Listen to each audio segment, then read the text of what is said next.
setup the night before. And I mean, I'd like to get a times table posted online for Saturday Q1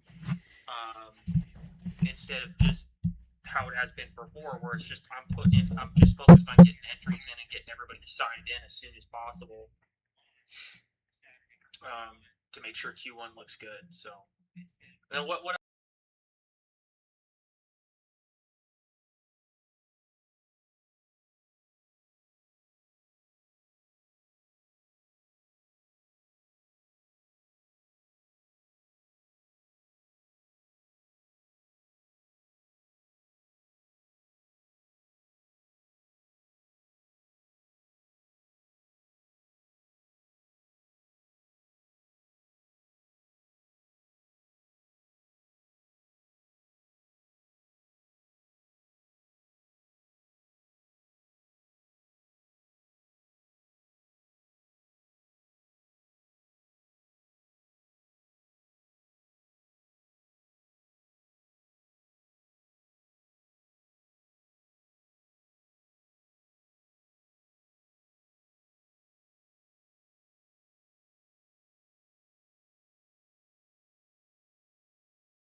because that's the one that's pinging.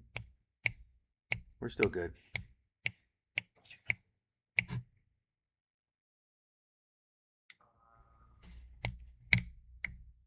Okay, yeah, it's this one right here. We're still good. Okay. Ouch. Okay, yeah, it's this one right here. We're still good. Okay. All right, Ryan, I'll be with you in just a second. Yep. You just getting it posted? Yeah. I'm going to transition over here in a sec. I'll have it on my phone just to make sure that I can read questions. Ryan, I'll be with you in just a second. Yep. You just getting it posted? Yeah. Hey guys. Hope everybody can hear me okay. Just getting things put together here. We had to go through and do some changes. We bring in some new hardware and work on a few items to make sure that we can go out on this live still. So I'm out here in the workshop tonight, and we want to talk about a few things. Obviously, been a couple weeks since we were at in the Columbia Cup. Great weekend, over 200 entries. Had some great battles. Weather was good. We had a little wind come up and had a couple tents move around a little bit, but hopefully not a big deal over there. Had great food. That was well appreciated. Appreciate, of course, all the hard work that Rick and Gina and the track crew put together for that event. And next we're going to be going to the Hank Perry in a couple of weeks. So that's our next round. Of course, round 2, May 22nd to 24th. Coming up. I know AJ Rodriguez is committed to do the so that's our next round, of course, round 2, May 22nd to 24th. Next level I know AJ Rodriguez track walk and setting up cars and clinic and all that, and of course that's free to everybody that got signed up at both Columbia Cup and of course coming up on the Hank Perry. That I believe that one's already all filled up. I could be wrong. Maybe today that got filled up, but anyone that can take advantage of a very fast racer now with AE and what he has to offer, you're going to want to definitely get there if you can be there on Thursday night. Those guys are doing a track rebuild here, I believe, this coming weekend. I know they were getting the track ready last weekend to be able to do that. definitely get there if you can be there on Thursday night. Those guys are doing a track rebuild here. So don't want that going on. Sorry guys, had a little back feed on that, but there you go. Fix that. So a couple things that going into will be different from now on for this season in the NCT is one of them, of course, is the RD. Ryan Rivas will be our RD for the remaining of the year. Hats off to Mike Shoemaker there for stepping up, and I know that he bit off a lot there with running a 3-day race, and he did a great job. And we want to improve on that. So one of the things we heard in the feedback was try to make Saturday run a little bit quicker. Everyone in all the different camps, Saturday evening's important to get out and be able to socialize. People plan dinners or barbecues or just work on their car and hang out and see what's going on. It's not just a race event for the NCT. It's for everyone to get together. That's why we have camping and try to get, anybody has to stay in hotels. They're close. And, Brooke Chu, she's one of the ones that advocate for us all to get together so we can try to go to a good restaurant and just kind of talk about what's going on in life and the RC world and what's next. So one of the things that I'm going to bring Ryan on here, and we're going to talk about one of the changes that we're going to do from now on and the benefits of doing that. And in the chat, we want to hear you guys, comment about that. Make sure that we're doing what we're hearing you guys talk about. So with that, Ryan, how you doing tonight, bud? Doing good. How are you? I'm pretty good. It's been kind of a couple crazy days at work and just around in the personal world, what I got going on, but it's all good. We're excited. A couple weeks away from the Hank Perry. I've been talking to Jamie quite a bit, and then talking to you and some of the other racers around the Northwest. And I know we've talked about adding something to Saturday. So let's talk about that. Yeah. So issue with Saturday in the past has always been trying to get Q1 to speed up, and the biggest problem about that is transponder. People try to do their best when in the past with signups they put their transponder number in, and there was a way with RC signup in the past where you could just copy paste that to live time, and then you can get everything sorted. But the thing is that a lot of people will I do the same thing too. I'm guilty of it, where you just throw 9 ones in and it's just a random transponder or no transponder number at all. So what we're going to do, at least for this next round to try, is we're going to introduce seating for Friday nights. Seating is usually 3-minute heats. And it's your top 3 consecutive lap times. It will pre-sort you. It's kind of like a qualifying before the qualifying. Obviously, it doesn't contribute to your points, but the main benefit about it for the race program is it gets all the transponders checked in, minus some people who can't make seating, or some last-minute transponder swaps, but it gets 90% of it done.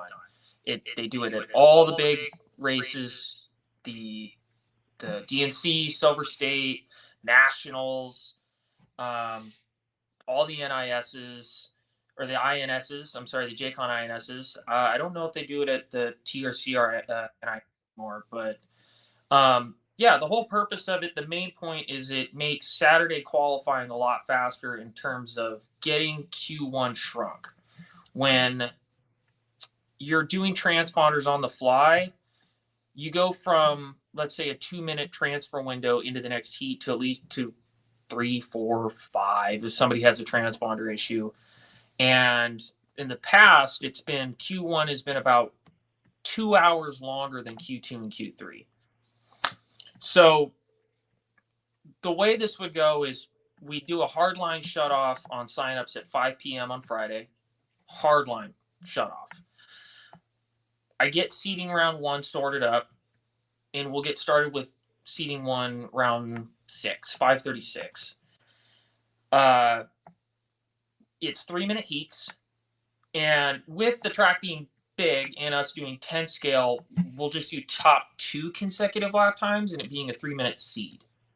That way, not as many people are stressed about making sure they get good laps out there. Because most of the time, seeding rounds are just you throw in 3 laps, you're happy with them, you can pull off. I've seen it happen before where, somebody would do a seeding round and they just threw 3 monster laps and they're like, I'm just gonna chill for the rest of the run. I'm just gonna pull off. I don't care. Yeah. So I wouldn't see it as anything stressful for the racers. I know it always makes Saturday qualifying a lot smoother for people, gets people into the mindset of like, this is how Saturday quals are going to go. So yeah, I think it'll be good. Yeah, absolutely. I think it'll be great. It'll get some people to kind of get familiar with maybe a couple of some of the racers they'll be running with on Saturday if they need to, and any type of game plan that maybe they need to change going in, because maybe they're running some nitro class, electric class, and things like that put together. Maybe like your pit guy or something's going to move around a little bit for qualifying, but at least you know where you're going to be at on Saturday before you even show up. So I think that's a great idea. Yeah, and usually seating always gives people the heads up of this is probably how Saturday qualifying and your heats is going to go in terms of, what class goes before what, relatively what heat you're going to be in perspective of, am I going to have back-to-backs on Saturday? Right. Am I going to be prepared for that? Right. So the benefit of that is it just gives the racer the opportunity of, this is probably where I'm going to sit for Saturday qualifying. So I can be, hey, if I'm running 3 classes, how much time do I have in between my heats? Luckily, with Saturday qualifying, it's going to be a bit longer, so that'll take some stress off their backs too. Yeah, sure. No, I agree. I think that's great. I do. I think that's a perfect pit fit for what we're doing and what we're trying to accomplish. So yeah, all of those things. I think that stuff is great. So let's hit the Travis either talks about Q1 not taking 5 hours would be wonderful. Like I said, Travis, I agree with you, and we're not trying to talk anything negative about the way that the program was ran first round or anything like that. It was just the first round. So a lot of changes have been made this year, and I didn't go away with an ill, year full of things happening at the track on Sunday. Everyone was happy. We know that anytime we can speed the program up, but people aren't feel like they're running between their races, that's what we want. So and again, we try to look at entry count. So that's why Ryan's talking about shutting entry count down at a certain time earlier in the day, so we can get a handle on that. You guys, the racer, will know where you're going to fit in the program. Yeah, I mean, getting entries or at least a cutoff time sooner definitely makes it a lot easier for the race director to make sure everything's set up for Saturday. Especially with and that adds to the transponder factor too, because with live time, when you create your heat, you create your Q round sort, the names are already there. Like, assuming that all the drivers are pre-signed up. When you have a lot of last minute entries, if you've already made Q1 instead of having them already pre-entered and then you make the sort, when you have that round set up, now you have to manually drag and drop people into the heats, and you got to make sure that they're not going to be back to backs. Right. While I'm trying to get this, going, I got people sitting there going, when are we going to start? Our Right. heat's up. What's taking so long? Blah blah Right. blah blah blah. Now you're Right. playing. You're trying to juggle this situation of I got to make sure everything's still going, as well as making sure that these guys are still in the heats. Yeah, for Um, sure. Still plays in the same sort with the transponder game. Yes, absolutely. I agree with you 100%. I think that's going to be good. I can't wait for the next round that we go to. It's always seems like it's a long time, and then pretty soon the week before we're scrambling like everybody else to get everything ready to go. Right? Yeah, I mean, but that's how it always is in racing. I mean, we all do the same thing where we think we're prepared, and then the week comes before the race, and it's go time. I mean, that was how I felt at nationals, thinking I had all my stuff, and here I am sitting, T minus a week, and do I have everything? Do I have all my parts? Do I have all my tires? Do I, this, that, blah, blah, blah. So this is part of racing for Yeah, sure. for sure. Absolutely. What other plans you got going on this summer, Ryan? Talk a little bit about some of your racing. Uh, well, I just did nationals here a couple weeks ago. Um, I, I need to make a Facebook post about it. After I got back from nationals, it's just been go time at work. Yeah. But not really anything on the docket other than just getting track time. Most of my racing starts going into the fall with 10 skill program. Okay. I know Florida Carpet Championships is on. It's on the calendar. Gonna try and shoot to do the WCC at PDX this year, and it's a long shot, but Cleveland U.S. Indoor Champ. Wow. All right. Good for you. Those will be for this year. But for nationals, it's going to be mainly just doing the NCTs and hanging out, saying hi to everybody I haven't seen in probably about a year. Okay.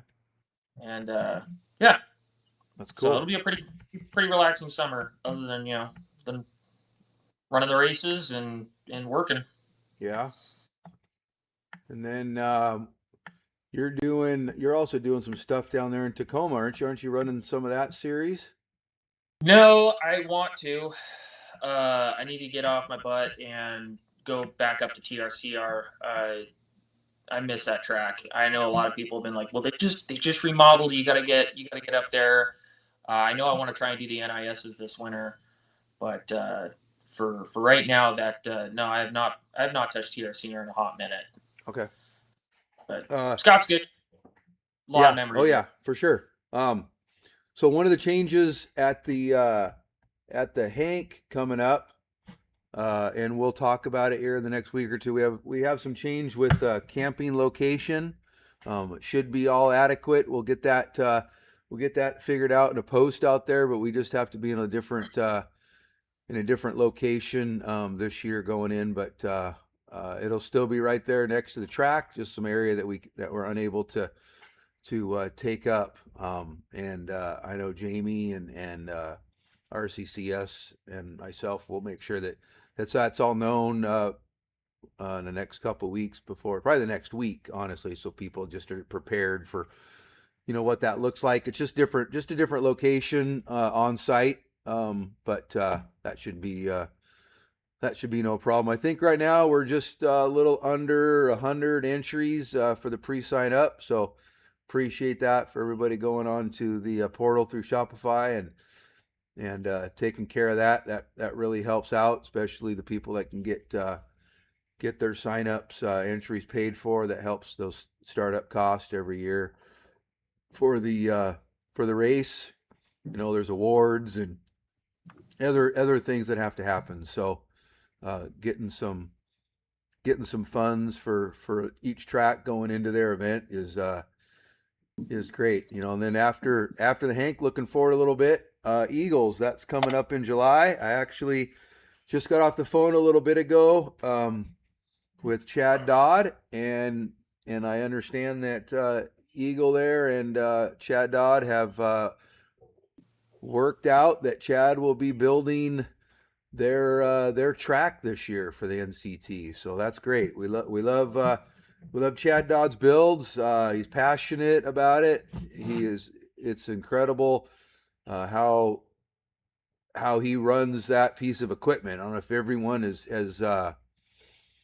ever been around when Chad's running a piece of equipment, but when he's moving forward, there's something being done on that piece of equipment, and when he's moving backwards, there's something being done on that piece of equipment. It's amazing how you can go and look at the hour meter when you roll into a place that has not one feature, and in a matter of 5 or 6 hours, you're pretty much roughed in, and you got to do a little bit of shaping, and then the next day or whatever, make an easy day on the first day, and then we're just doing a little bit of shaping and fine tuning and cleaning up. And anytime you gotta, work with Mother Nature and you know kind of get ready for any moisture that might come in throughout the rest of the season for the track. You want to make sure that you can get some elevation and drainage that won't affect any club race of theirs in the negative way. So appreciative of Chad and that group. And then of course after that we come back over on the west side. Haven't been over the west side for a couple of years with the NCT, so back on the west side up there at Nora, Burlington, the West Side Challenge. And again, Chad Dodd will be coming over here and doing a track rebuild on that location. So excited. The group up there at Nora, they're excited for the NCT to come back over to the west side and highlight one of the oldest running off-road RC hobby clubs in the United States. I don't have the exact number right here in my notes, but it's been many, many years that club's been operating, and a lot of people have gone through that program and went on to do some pretty great things. So we're always looking for that next novice driver that in a few years they're going to be teaching us a few tricks, right, Ryan? Yeah, yeah. I mean, the Nora Club is a good group of guys for Absolutely, sure. they have their And hearts in a good spot, and they run four different programs up there at Nora. People don't know, in the wintertime they run a carpet oval, and then every couple of weeks they switch it over to an on-road indoor, and then the summertime, of course, they come outdoor and do a carpet oval, and then of course the off-road program. And in the outdoor they share a driver stand, so one way you're on top and you're looking at the car or the dirt oval, and then the other direction on a different night you're looking at the off-road track. So great program through Burlington Parks Department. Want to thank them for making sure this club has stayed going as long as it has been going. So that's great. Excuse me. So yeah, Jamie, just on the comments there, if anyone hasn't seen, the camping will be just south of the driver stand by the big parking lot. So we're working on making sure all that's going to be a success like it is other times. There won't be all the dust and stuff over in the camping this year, and that has to do with some construction that's going on over on the west side, I guess. And I assume it has something to do with the new maybe ice rink that's going in. Maybe they're getting ready to start doing some utilities or something. So anyway, Jamie and that group is working on all that to make sure that is just a good choice for where everyone's going to be camping. So I don't think it'll be noticed in a negative. So that's great. What's your number for the Hank, Ryan? What kind of number you think that one's gonna get now? Well, we did what 254, 255 last year. I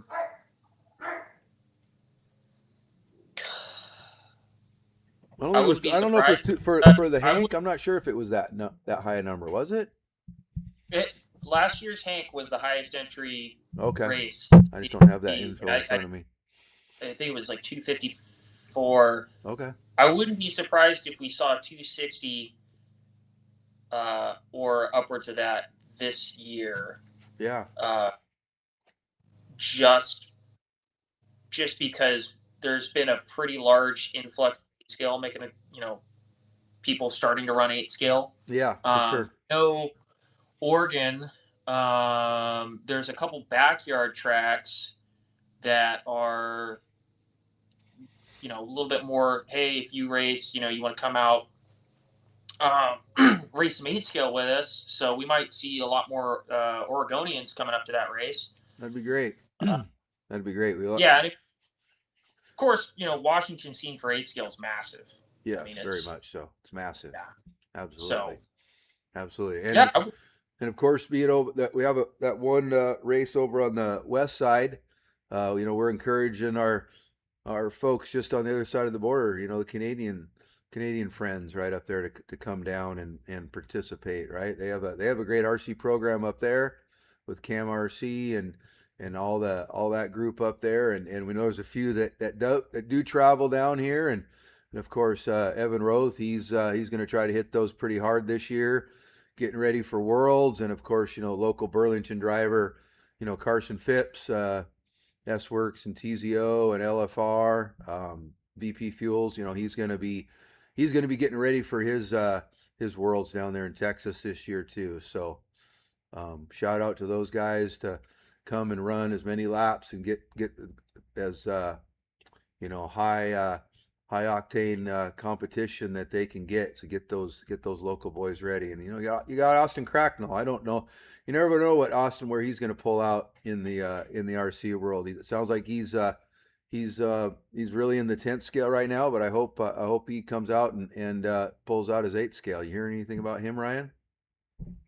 not an 8 scale. I know he's rocking the Technos, and I mean the Technos are pretty good cars. So Definitely. I would, I wouldn't see why not. Yeah. Tacoma, Auburn, somewhere around there. So Yep. that to Spokane's about 3-4 hours. Yeah. And I mean, with the West Side Challenge, I mean, I wouldn't be surprised if we saw him at Burlington for sure. If there was a round for him to go to, it would be Burlington. Sure. Absolutely. But it would be cool to see him do the series. Yeah. Is Carson, because they got IFMAR warm-ups going on right now? Is Carson down in Texas right now? No. For warm-ups? No. Okay. No, he's home.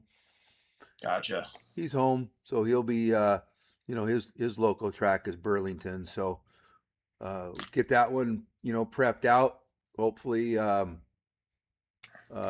this weekend we have the opener this Saturday up there at Burlington, and then of course Friday is a test and tune practice on that track. The oval's not going yet, so normally Friday night is oval at Burlington, and then of course on the weekends that there's racing, which is this one will be a Saturday, and then we have, I believe, 4 or 5 of them that are actually on Sundays this year, and then I think the last one, I don't have the schedule in front of me, but the last one for Burlington is on a Saturday. So give some opportunity for those Friday night oval guys that they want to be able to race on Saturday, and we know that midnight 12:30 is about the time they're getting out of there on the oval program, and depending on where they live, and then they got to come back and be back at the track around 8ish on Saturday mornings. So we decided to come up with a schedule that had more of some Sundays, and then there's some other racing going on too. Of course,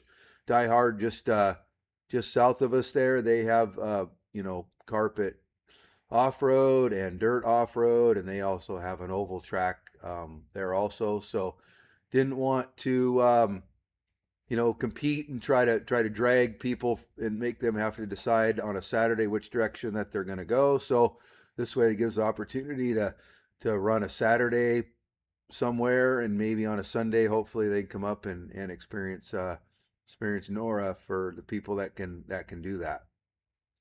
Yeah.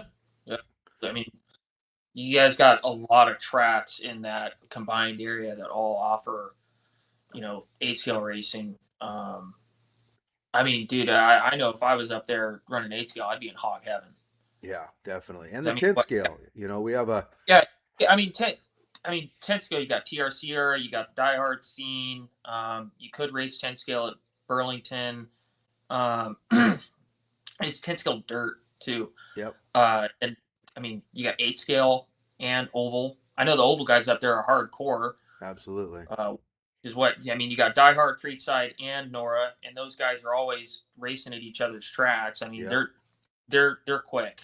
Definitely. I've gone up to Creekside a few times. Got I got spanked. I got spanked in the sprint cars. Yeah, you don't want to leave out the Creekside guys. They had a good group of guys that went over to Pasco, and a couple of them had really never ran dirt off road. Maybe a couple times just kind of playing or bashing or whatever you want to call it. And everything that I heard and when I saw, they're hooked. They're hooked. I mean, they don't even care if there's bait on the hook. They're hooked. It's in the water and they're hooked. So dirt off road is and 10 scale, dirt off road 10 scale and the 8 scale. There's a big kind of big resurgence. Plus all the the on the market now we have some brands that are releasing or re-releasing some 10 scale cars, both vintage and new. AE's got that new mini truggy that just came out. We'll see if anybody locally has got one of those and see what that looks like in the mini truggy class coming up. I'm excited to see that on Saturday because we offer, or NORRA offers that as a full-time club series class at NORRA. So we'll see if some AE guys have stepped up and going to try out that AE mini truggy. That'll be great. Yeah. Yeah, for sure. I remember last year at Spokane seeing all the re-releases and the retros that people were busting out. There's one guy out there with a Traxxas SRT. And I told he's sitting there bouncing between all of his trucks. I'm like, dude, just rock the SRT. You're going fast with it already. Yeah. You're what, top 5, top 3 in the class. A couple Yokomo dogfighters and a couple of gold pans and whatnot. And that was really cool to see all those cars out there ripping. Yeah. Just a reminder for the people on there, if you're going to go into the Shopify account and you're signing up, like multiple people, let's say for your family or your son or daughter or spouse or whatever that is, there's a place over there in the notes, driver's notes. Make sure you, for now, enter some information so we understand, that a racer that normally in an open e-buggy class, but then they also have a novice, but it's under their name. Enter that person's name that you're signing up them for in your family. So we know when we're building those sheets coming up here, we'll start posting. Again, who's signed up already. It makes it easier on our end to know that. And then also, a bunch of people around on the back end of things are talking about the motorcycles, the low C. What's the actual name of those, Ryan? Oh, the Pro Moto. Yeah, well, I don't know if it's the Pro Moto. I think it's the street version, but yes, the motocross. I can't think of the motocross version. Anyway, there's two different names on there. But anyway, people know what we're talking about. There's a few people. So if you got a few of those running around, if you guys running around and you are local to NORRA this weekend, you're coming out, bring that out. We have left a few open spots on the signups for if there's going to be 5 or more, make a class and we will run that. And we would like to see that. We have another race coming up later in the year, and I am going to start pushing for those people with the motorcycles to come out and try to put together a full rack of motorcycles. So let's see who you are, or comment. And if you can't make NORRA now, if you have one or a friend that's got one, let's see and let's talk about what you would like to see for time and all those kind of things. I have not driven one yet, but they look really fun, and I know every time there's one on the track, most people just pull off and watch and let that thing go and see what we can do or see what it can do and pull some wheelies and do some crazy jumps and front flips. And anyway, have you driven one of those, Ryan? No, not driven one of them. I saw one guy a while ago. He figured out something with the gyro and got that thing to soar. Okay. You get them set up right. They actually they scoot. Haven't seen really anybody do it with the oval stuff or the asphalt, but getting it on a big old 8 scale track when you got that bike set up right, they do fly and they're fun to drive. Yeah, cool. That's gonna be that'll be pretty fun, and anyone that's coming out. I know that Short Course actually had a few people step up into short course this year. That's going to be a great class for just beginners and for some even veteran drivers out there. We know there's some other tracks around that are kind of just running the short course as their staple class in their backyard and things like that. So that's great. It's a great event. I think you've got some ties to some short course racing in the past, don't you, Ryan? Oh yeah, yeah. Last time I did short course full time was 2017. Did the whole INS, the JCon INS with Dougie Hobbs, Yeah. and we duked it out on the top step. He ended up taking the overall.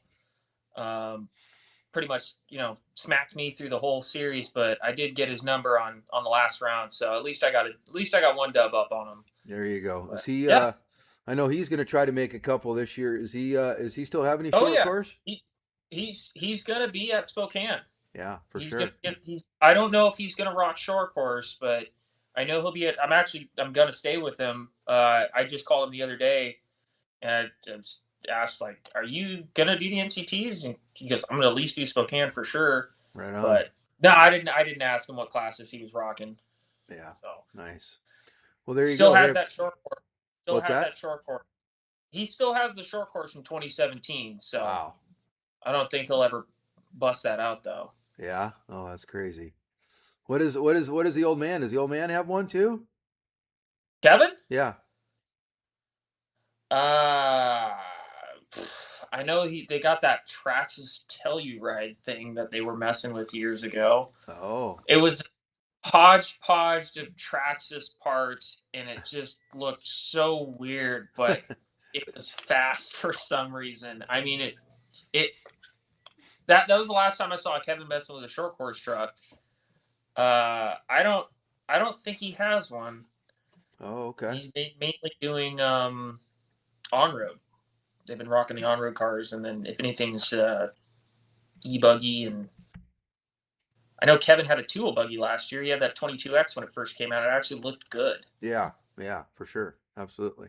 Well, there you go. Want to definitely take some time and thank the people that everybody like you guys that are coming out and supporting this program and supporting your local track and anybody that's even just getting the word out of what's happening in the Northwest because sometimes I think any series goes through ups and downs throughout the years and some come and some go and I think this program is we're on our 20. I believe it depends how you do the math on the year that we couldn't run really or whatever, but 23 years I think NCT's been running pretty much consecutive.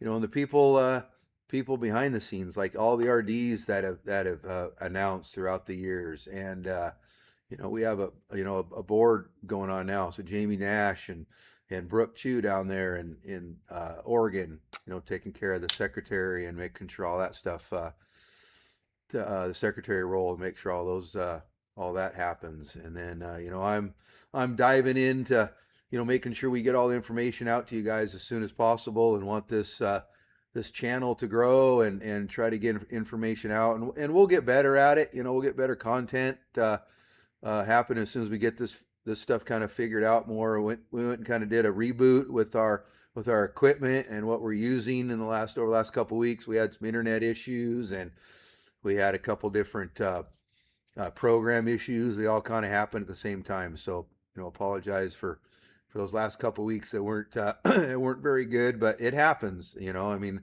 we've seen some great live streams and even some of those that are recorded streams, and they just something happens in the middle, and sometimes you just can't come back from it on that night. So you regroup and try again the next time. So big thanks to Mike Hood at Badger Machine Works. He's been doing a lot behind the scenes with getting this set up and making sure that this transitions seamlessly with what I'm doing every week. And then of course someone new to the RC group. His name is Anthony Sylvester. He's up here in the comments as Schnacky 6969. He's been helping me on a daily basis too, and we have some good good things coming down the pike with him. And of course, we have all our sponsors that all the tracks have brought on board. We have Techno and Coyote and A-Main, and of course TZO being our spec tire um, this year, and of course the company that we have, at each of the events, Extreme RC Northwest, and Greg out there at Little Guys Hobbies. We got Tony with Clinique RC. I want to thank Locked and Loaded over there in Post Falls. He's got a great place coming up. So if you're looking for any storage and other things, maybe he'll throw some comment on here later about that. And of course, you got Flint Nash. He's doing a lot of custom bodies around the Northwest with painting. So definitely hit him up. And I'm sure we're leaving out a few others out there, but that's right. Brett Williams, H2O Solutions. I love talking to Brett. I make it a point to go up and have a great conversation with him every time he's at the track, and I think he's pretty close to. Oh, he's over here on the west side. I keep forgetting he's a west side guy, but he makes it to all those, and I know he's excited about the West Side Challenge over here. So, you got anything else going on tonight, Ryan? You want to add what you like to see coming up in the future, or take away, or your vast years in the RC world, and get some, get down and dirty. That's why I put that at the last on the comments there when I'm setting up my posts. Let's get dirty. We can talk about the good, the bad, and the things that aren't so good, and the things that are bad. So if somebody wants to talk about something, get on the comment real quick. Otherwise, we're going to sign off here. We've been on here for almost 40 minutes, so that's great. Yeah, I mean, if anybody hasn't done seating before, I mean, you're free to ask questions. Absolutely. What doing 3 minutes, right? Two of them. Yes, it's 3 minutes for your heat, and it's going to be your best top 2 consecutive lap times, and that will pre-sort you for qualifying. Absolutely. And it kind of puts you in the skill set, like a pre-set up, hey, these are guys around my pace. Mm-hmm. So you're not going to see a massive difference in speed in a qualifier round, because the worst thing to ever happen is, you're in the A sort of Nitro buggy, but you're 10th, and even though your fastest qual has gotten you to that time, now you're sitting here having to pull over and get because people are coming up behind you so fast they get lapped, and now Right. your qualifying time is going down the gutter. Right. So the benefit with the seating is that doesn't happen. Yeah, absolutely. To get it going, because round 1 is always going to be, unless you do the seating, is going to be somewhat very, very random. So you could have some A guys and some C guys or B guys or whatever based on the speed level is, and it's going to be a hodgepodge of cars. Yeah. So, yeah. No, I mean, if anybody has any more questions, I mean, there's not a lot when it comes to seating. It's very self-explanatory. But the goal would be is that, assuming we get done, we start seating around 6, and with 3 minutes apiece, we get done around like 7:30, 8 o'clock at night. We can probably go back to open practice for the rest of the night, but that way I can have Q1 timetables, because I'd like to do the timetables, getting that ready and posted online and posted at the track before Saturday start. People can take a screenshot, whatever. Like, this is where I'm going to be at. Yeah, for sure. But, yeah. So we had a few. Had someone ask about who's leading the points. We've only had one event, so right now. I'll just kind of go through them real quick. So people in 2-wheel drive buggy got Danny Joloff leading with Jason Tracy and Brett Williams second and third. And 2-wheel short course, looks like we got Shane Bergen, Brian Bergen, and Mouth running up in third. 40 plus. What's that? Mouth getting up there. I know it. And in 40 plus e-buggy, you got Dale Winstad, Ryan Chu, and Lance Backey in third, with James Halliday in fourth. I'm announcing fourth, but just a shout out to James. How you doing, bud? 40 plus nitro buggy, you got Shane and Ryan Chu and Shay Goodland. 1, 2, 3. 4-wheel drive mod buggy, you got Travis Heather, Jason Tracy, and Hunter Carter. 4-wheel drive short course, Jason Tracy again, Rick Gibson, the GCCR up there in Pasco, and then of course Pat George. Love to see Pat there. Now we got expert e-buggy. You got AJ Rodriguez, of course, Evan Roth, and then Carson Phipps with close. I know Liam Coles was right there. Expert nitro buggy, AJ Rodriguez, and a local racer up here, Carson Goodman. Then of course the other Carson Phipps, and then Jason Hunt pulling in that fourth. Mini truggy, Ryan Chu, Skyler Putt, and Danny Joloff again. Nitro Truggy, AJ Rodriguez, Liam Coles, Ryan Chu, and a close Carson Goodman in fourth there.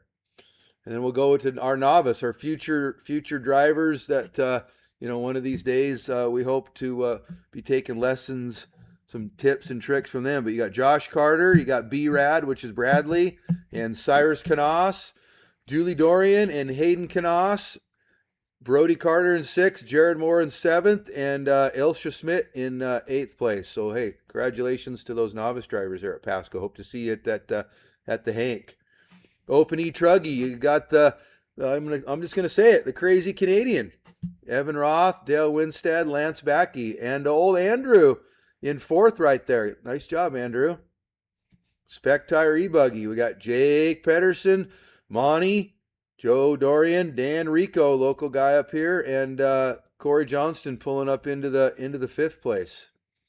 And Sportsman E-Buggy, you got Robert Paquette, Scott Maynard, and the local over there in Pasco driver Rick Gibson, Tyler Clark, who I talked about a little bit earlier, that has never really raced the off-road scene, and absolutely I heard he can't get enough. So. That's great for those guys. Sportsman Nitro Buggy, got Matt Maru, Robert again, and Corey Quinn. And then that's it. Sportsman Nitro Buggy was the last one in the race. We had officially, it looks like, mine says 191. I think we actually had a little bit more, but maybe that's with just everybody that got pulled out too. So anyway, really close to 200 according to this. I'm not sure why it's saying 191 now, but anyway, that's okay. That's what's on the books for the ratings. We know that 4 out of the 6 keeps you in the points. So make sure you pick those events wisely, and we'd love to see everybody come to every single one. So we know at the end those were 6 full races that somebody competed with against those fellow drivers. I love it. Yeah, I mean, Pasco's always, such a fast track too. It's it's bar tires for the most part. Right. And so you see a lot of the 10 scale cars really starting to come up in stride and stretch their legs. Absolutely. Definitely good to see some 10 scale interest out there for sure. And the track didn't progress as everyone expected this year. Normally bar tires definitely, maybe midday Saturday, round 2 of qualifying for sure, or at least round 3 for qualifying, depending on how you do. And the weather, it was nice, it was warm. Wasn't cool by any means in the early evening or afternoon. So a little unexpected that we were seeing people not sticking with bar tires, especially on Sunday. So the track had some different characteristics. They were going back to Dobby's on Sunday, huh? Yeah, they had a pin combo going on, different. So that was quite interesting. So one of the reasons that we have promoted A-Spec tires to kind of take that out of the realm for people. So people that are running, let's say, a sportsman class, and then want to run a second class, they're not having to decide on a specific tire, what should I do, and also it gives that sportsman driver, let's say, the opportunity to run a second class because we know how much money is invested into a car, right? And also versely too, right? You got some open e-buggy guys that want to be able to run a second class also, so it puts them, on the keeping that tire game out of the program, right? So they're running on the same tire as someone maybe a little less experienced in the RC program. So we'll see if that trend keeps going into next year. We'll watch it. We'll I'll do what I do, walk around, do track talk to people, see what they think, what they want to add, what like to see us add, change. Let's, like I say, let's get dirty at times. So anyway, all right, Ryan. I'm not sure what you're doing for dinner, but mine's in the house. I know. I can smell it. I'm out here in the garage, and I can smell it. It's kebabs tonight. So Nice. That's awesome. Well, hey, appreciate your time, Ryan. Everybody for jumping on, and I'm going to transition over, and we will see you guys next Thursday, and I'll talk to you soon, Ryan, and I'll see you in Spokane. Yeah, you have yourself a safe rest of your night. I'll see you in Spokane. Thanks, buddy. We'll see you. Yep. All right, guys. Appreciate it. Everybody that commented tonight, that's great. We will definitely work on anything that was talked about in there, and we will move to the next Thursday and have some more content. We get closer, have some more sign-ups going forward, and we'll know a little more about any of those changes. So we will talk to everybody soon. Appreciate it, guys.